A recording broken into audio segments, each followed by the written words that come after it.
So, last episode, lots of big things happened. Now it's time for us to go off and save the world. I'm going to start by making camp and talking to my companions because now is the time for me to get some affection from these people, some approval. We're going to start with Morgan because she's a little bit of a harder nut to crack.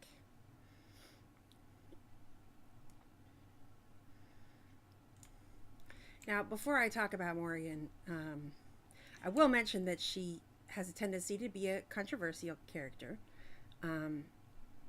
She's dressed certainly very strangely, a little overt. Her personality is very abrasive. The thing is that she hasn't had any socialization other than her mother her whole life, so I cut her a lot of slack, really. I think she's all right for what how she's lived. I think she's all right. But let's talk to her. What do you wish of me? I'd like to ask you something. If you must. Did you grow up in the Kokari Wilds? Why do you ask me such questions? I do not probe you for pointless information, do I? You could if you wanted to. Oh, what luck. What is it you asked if I grew up in the wilds? A curious question. Where else would you picture me? For many years it was simply Flemeth and I. The wilds and its creatures were more real to me than Flemeth's tales of the world of man. In time I grew curious. I left the wilds to explore what lay beyond, never for long. Brief forays into a civilized wilderness. But you kept going back to the wilds. Would you not do the same? Your world is an unforgiving and cold place. The wilds I hailed from is home to me, and I a natural denizen. For all that I had been taught, however, the truth of the civilized lands proved to be overwhelming. I was unfamiliar with so much. So confident and bold was I, yet there was much that Flemeth could never have prepared me for. Very daring. Sounds like you. Equal parts daring and foolhardy, perhaps. Only once was I accused of being a witch of the wilds, and that by a chastened who happened to be traveling with a merchant caravan. He pointed and gasped and began shouting in his strange language, and most assumed he was casting some curse upon me. I acted the terrified girl, and naturally, he was arrested. What happened to the poor man? Who cares? As I recall, he was executed. Damn. The point being that I was able to move through human lands fairly easily. Whatever humans think a witch of the wild looks like, 'tis not I. Not that I did not have trouble. There are things about human society which have always puzzled me, such as the touching. Why all the touching for a simple greeting? Touching, like a handshake? To begin with, yes. What is the point of touching my hand? I find it an offensive intrusion. There were many nuances that Flemeth could never tell me of. When to look into another's eyes. How to eat at a table. How to bargain without offending. None of these things I knew. I still do not understand it all, truth be told, but then I gave up long ago any hope of doing so. When I returned to the wilds last, I swore to Flemeth that I had no intention of leaving again. Yet here you are. Yes, here I am. Well, let's get on with it before the ground opens up and swallows us, yes? All right. Didn't get any approval for that conversation, but we'll work on her a little more. But that gives you a sort of a flavor of what she's like. She doesn't have a lot of sympathy for other human beings. The guy that she, the guy that had tried to accuse her, to be fair, the guy that tried to accuse her of being a witch of the wilds, which she is, but that guy would have had her killed if he had been believed. Instead, he was the one that was killed. So there's fairness there. Even if I do feel a little bit bad for the guy. But really, she was just trying to live her life. She's not trying to put curses on anybody. She just wanted to see what the world was like, and yeah, so I still have sympathy for her. Anyway, let's go talk to Alistair, see what he's got to say after his mentor and father figure has been killed and everybody that he's been friends with for the past 6 months also killed. He's alone in the world. Poor guy. What do you need? I'd like to ask you something. Ask away.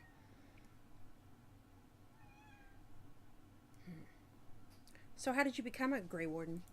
Same way you did. You drink some blood, you choke on it, and pass out. You haven't forgotten already, have you? If you don't want to answer, then say so. I never meant it that way. Don't be like that. Let's see. I was in the Chantry before. I trained for many years to become a Templar, in fact.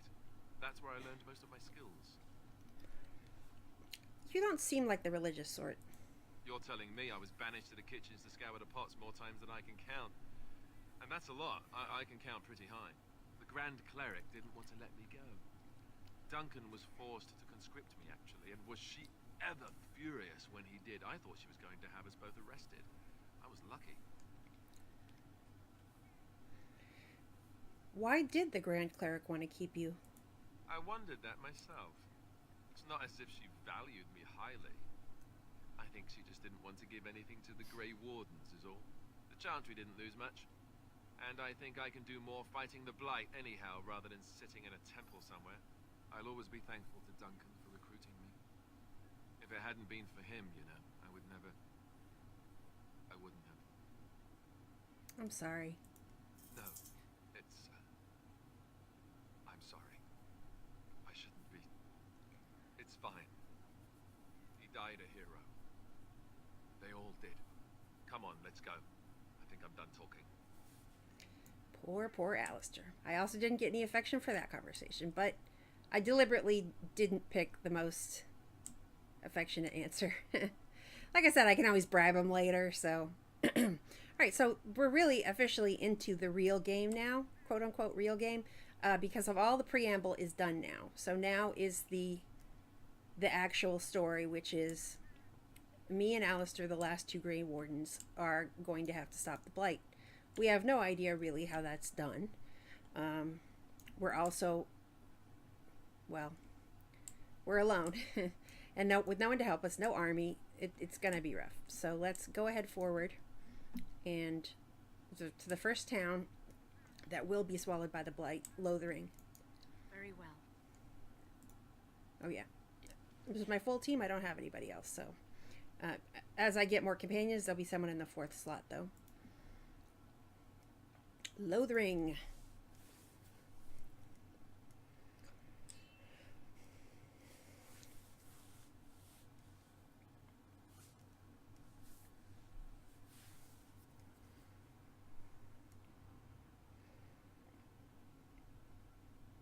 And I expect each of you to supply these men.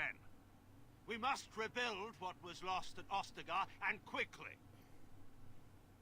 There are those who would take advantage of our weakened state if we let them. We must defeat this Darkspawn incursion, but we must do so sensibly and without hesitation. Your lordship, if I might speak. You have declared yourself Queen Anora's regent, and claim we must unite under your banner for our own good. But what of the army lost at Ostagar? Your withdrawal was most fortuitous.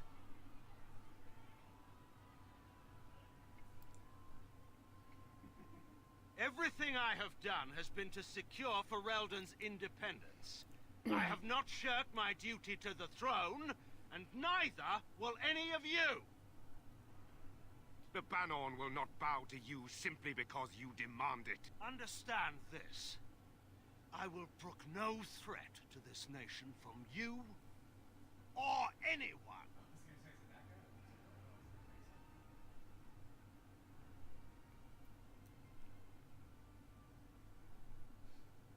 Bantegan, please! Your Majesty, your father risks civil war. If Eamon were here... Bantegan, my father is doing what is best. Did he also do what was best for your husband, your Majesty?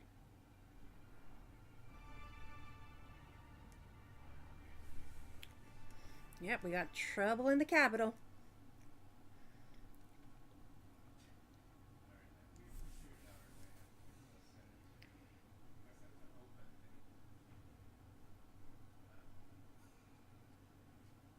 We do not get horses in this game, by the way. Walk everywhere is the answer.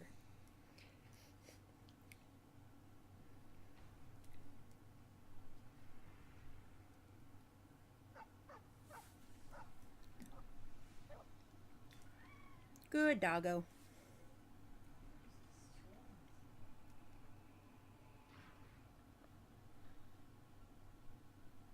The Darkspawn have sensed us. So now I have a dog companion. Doop-doop-doo. As you say. So I did want to talk a little bit about Loghain. Is begun.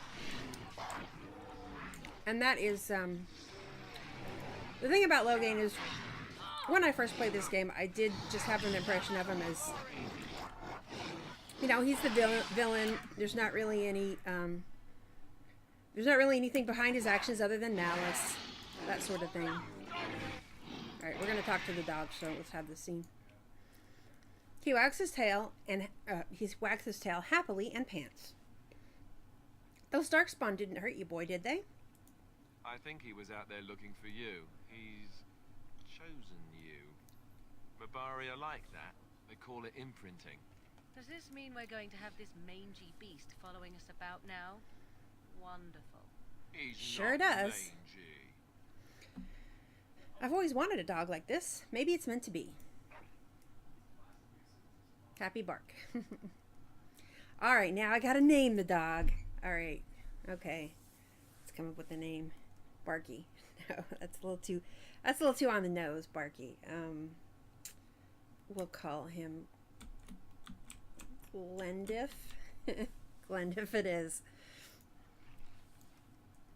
Alright, and I got a codex about Glendiff, so let's maybe look it up. The Mabari is clever enough to speak and wise enough to know not to. Ferelden proverb. Isobel found this Mabari in the camp at Ostagar. His master was killed in the wilds, and Glendiff fell ill from biting the Darkspawn in battle. Glendiff seems to have chosen Isobel as his new master now, seeking Isobel out after the battle at Ostagar and warning of an impending Darkspawn attack. Yeah, I guess he did. He did do that. So yeah, about Loghain. So yeah, the first time I played this game, I did just have the impression of him as a sort of a mustache twirling villain.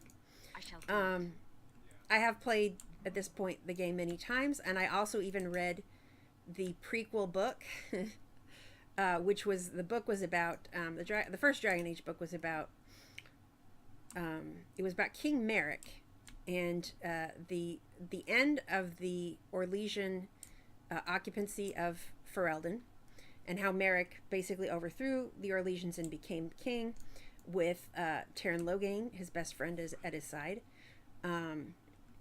Well, how he met Teyrn Loghain and how they became best friends. And like I said, played this game a bunch of times and got his background. So at this point in time, I don't think that Loghain is a mustache twirling villain. I think that he believes that what he's doing is the correct thing for Ferelden. He thinks he's the only one who knows what's correct.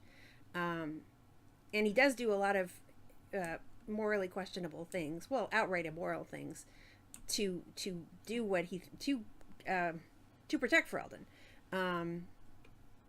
The thing is, he's just, well, he's wrong in lots of ways, and unwilling to admit that he's wrong. The other thing is, I've noted earlier, is that I don't think Cailan was very smart at all. I think Anora was really the brains behind the throne. And Cailan, before that last battle, he was given advice by Loghain and by Duncan to not go out. Actually, he's given advice by a lot of people. Loghain and Duncan both told him to wait, and he wouldn't wait. And then there was that mage who said, you don't have to send people to that tower. He didn't listen to that guy either. He was just so caught up in his own sort of legend, living up to his own legend, that he didn't listen to anybody, and that's what got him killed. And I even think that Loghain might have been right to withdraw the army. It's hard to know, because basically the king was already down. The signal came too late. They weren't going to survive. Like, there would be no army if he hadn't have withdrawn them. Now in a feudal. In a feudal setting, you're probably not really allowed to make that sort of military decision. You probably do have to stay. If the king... I don't know. It's hard to say. If the king is dead, can you make your own strategy? He was the general. So I don't know. I don't know how in a feudal setting you would actually be able to do that. But I do think he probably made the right decision. Anyway, on to Lothering.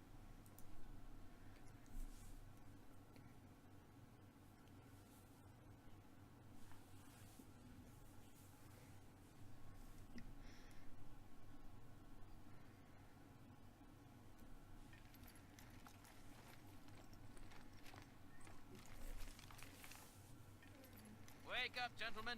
More travelers to attend to. I'd guess the pretty one is the leader.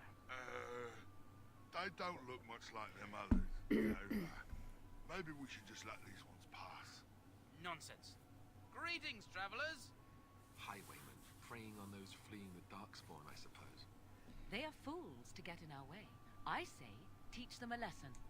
Now, is that any way to greet someone? A simple 10 silvers and you're free to move on. You should listen to your friend. We're not refugees. What did I tell you? No wagons, and this one looks armed. The toll applies to everyone, Henrik. That's why it's a toll, and not, say, refugee tax. Oh, right. Even if you're no refugee, you still gotta pay. Forget it. I'm not paying. Well, I can't say I'm pleased to hear that. We have rules, you know. Right. We get to ransack your corpse then. Those are the rules. Now, I could possibly intimidate him out of this, but I don't want to. I want to kill him. So I'm going to say, you can certainly try. Well, this is going nowhere. Let's finish this, gents. Yeah! Pause right at the start so I can use my AoE on these guys. More enemies ahead. Too easy. It's your time to die. Let's see where I guess I feel like they get off too easy if I can't kill them.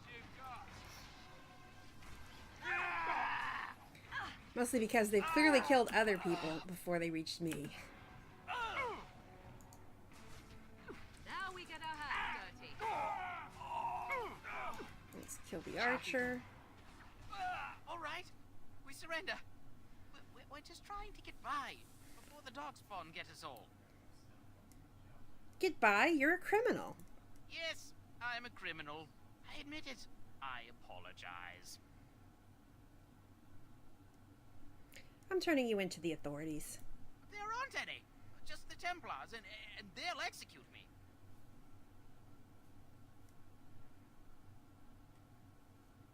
They'll do what they must. Come with me. I'm not going down without a fight. See, I offered to turn him into the police. He's the one who refused. Back. There's no glory in bloodshed. Bam. That's what you get for crossing Isobel. Alright, I think that we have reached past the 15-minute mark, so I'll go ahead and stop it here, and we'll catch us up at the start of Lothering. Bye-bye.